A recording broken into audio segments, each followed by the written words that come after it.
Comme je disais, la dernière présentation de la journée, qui sera faite par Shadow 31, qui va nous présenter un outil d'aide à la conception de hardware sur Falcon.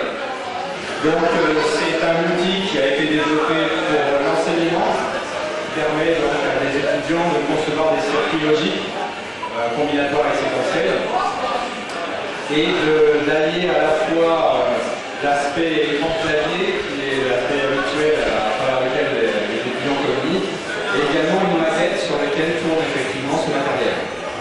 Donc là je pars d'un dossier vide et je vais lancer un éditeur graphique. Donc là je peux choisir des fonctions logiques. Par exemple, je prends deux entrées, une port 2 exclusif et une lampe. J'interconnecte les deux. Tu tiens.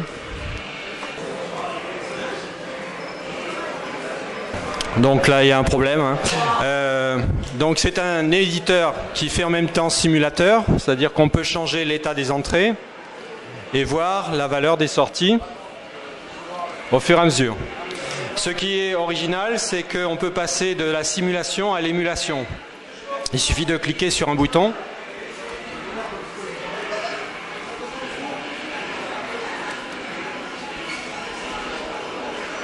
Voilà, donc là il est en train de transférer la description du circuit vers le FPGA.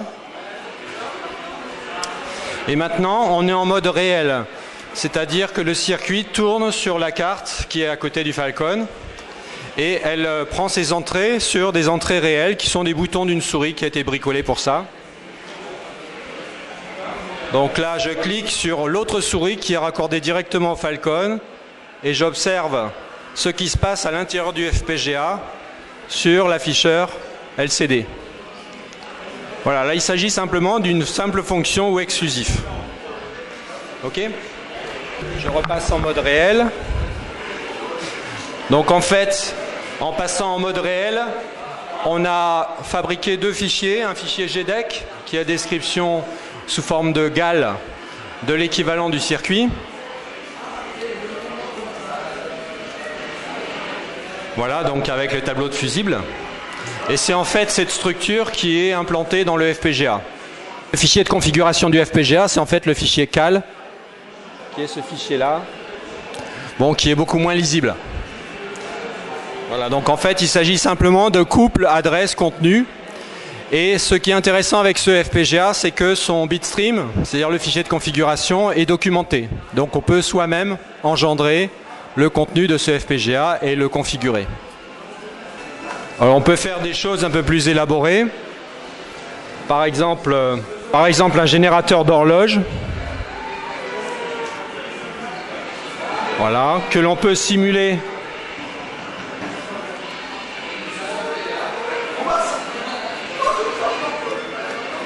avec un simulateur temporel. Donc là, je fais varier la fréquence d'horloge, ce qui me permet de savoir jusqu'à quelle fréquence je peux tourner. Là, je suis à 14 MHz. Si j'augmente la fréquence, au bout d'un moment, il va y avoir, voilà, un viol de setup qui fait que le circuit ne fonctionne plus correctement. Okay ? On peut faire un circuit plus élaboré encore. Voilà, ça c'est un compteur que j'en rends réel. Voilà, et donc là on observe sur la carte une évolution automatique.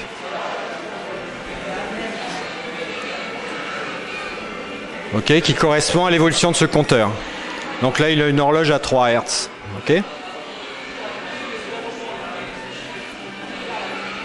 Si je quitte l'éditeur, le FPGA continue d'assurer la fonction pour laquelle il a été programmé. Bon, juste un dernier exemple. C'est un peu le but de la manip. On apprend aux étudiants donc à concevoir des circuits logiques et à terme de construire un petit calculateur. Donc ça c'est un petit calculateur tout simplifié.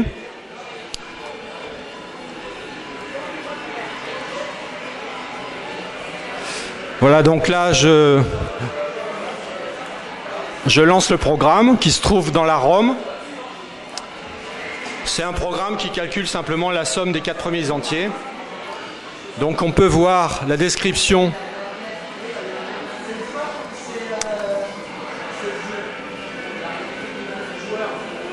du module.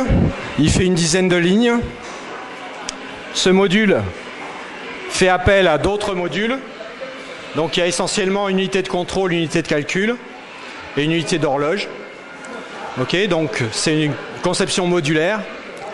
Et au bout d'un moment, donc, on va arriver sur l'instruction d'arrêt du programme.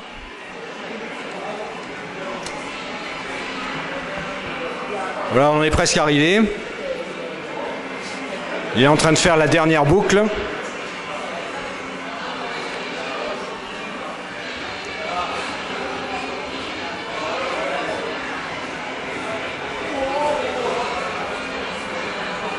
Voilà, et là le programme est terminé, on est sur l'instruction Alt. Ok. Voilà, donc ce qui est particulier, c'est que ce programme a été écrit en assembleur, c'est-à-dire toute la partie graphique et la documentation en ligne. Voilà, donc on peut avoir une aide en ligne. Ok, et tout ce code en fait représente 32 K. Voilà. Donc ça prouve que on peut avoir des codes un peu complexes avec très peu de mémoire en fait. Voilà. Donc c'est pour ça qu'il fonctionne en mode monochrome puisqu'il utilise des instructions bitfield qui n'existent qu'à partir du 68020. Alors les circuits logiques pour faire une horloge, j'ai un peu compris, mais aurais-tu d'autres exemples concrets de circuits logiques que l'on peut voir nous dans la vie de tous les jours en fait?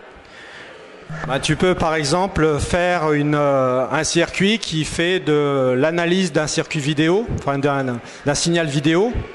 Donc il a besoin de tourner très vite. Et tu peux difficilement faire une simulation d'un tel circuit parce qu'il faut lui donner un contexte, il faut lui fournir des données, d'images qui évoluent très vite.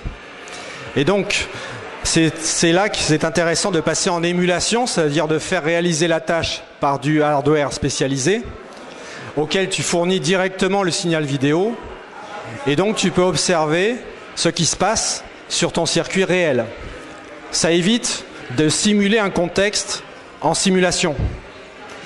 D'autre part, la grosse différence, c'est qu'en passant en émulation, on tourne 1 million de fois plus vite.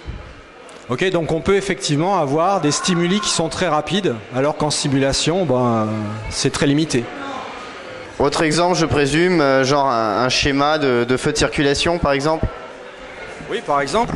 Oui, ça c'est tout à fait possible, effectivement, de simuler un carrefour et de voir ce qui se passe. Mais on peut le faire en simulation, ça c'est pas très compliqué, on n'a pas besoin forcément de l'émulation pour ça. Mais ça permet de valider quand même un circuit avant de le réaliser en câblage. Et donc pour un public qui est essentiellement gamer, parce que je pense qu'on s'est rendu compte que le public ici est en grande partie gamer, peut-on imaginer des applications concrètes à ce genre d'outils pour la conception d'un code vidéoludique? Bon, moi je suis pas gamer moi-même, donc je peux difficilement répondre, mais bon, ça peut être utilisé pour faire de l'analyse, lorsqu'on fait, je sais pas moi, de la superposition, lorsqu'on fait du mélange vidéo, des choses comme ça. On peut faire des circuits qui permettent de débugger, voilà. Maintenant, au niveau programmation, ça apporte pas grand-chose. C'est simplement pour mettre au point du hard. Merci Jeannot. Et donc voilà.